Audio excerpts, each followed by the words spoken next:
Angkatan bersenjata Rusia terus mengancam posisi angkatan bersenjata Ukraina. Di zona perang, pasukan Rusia tak memberi waktu jeda untuk tentara Ukraina bisa beristirahat dengan tenang. Baru-baru ini digeledah marinir dari Brigade ke-155 Rusia beroperasi. Rekamannya ramai beredar di media sosial Telegram pada Senin 30 Januari 2023.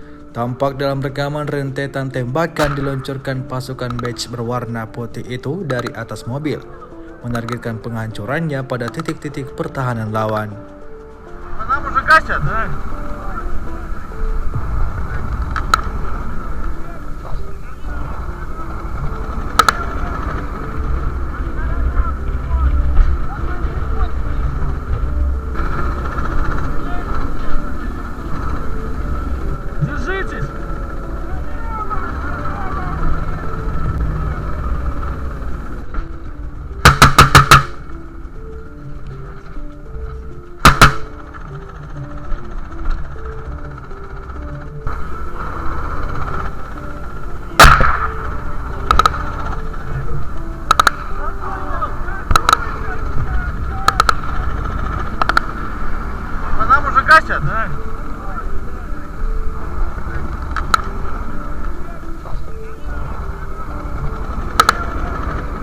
Rusia melaporkan secara total 381 pesawat Ukraina, 204 helikopter, 2.980 kendaraan udara tak berawak, 402 sistem rudal anti pesawat dieliminir sejak awal operasi khusus.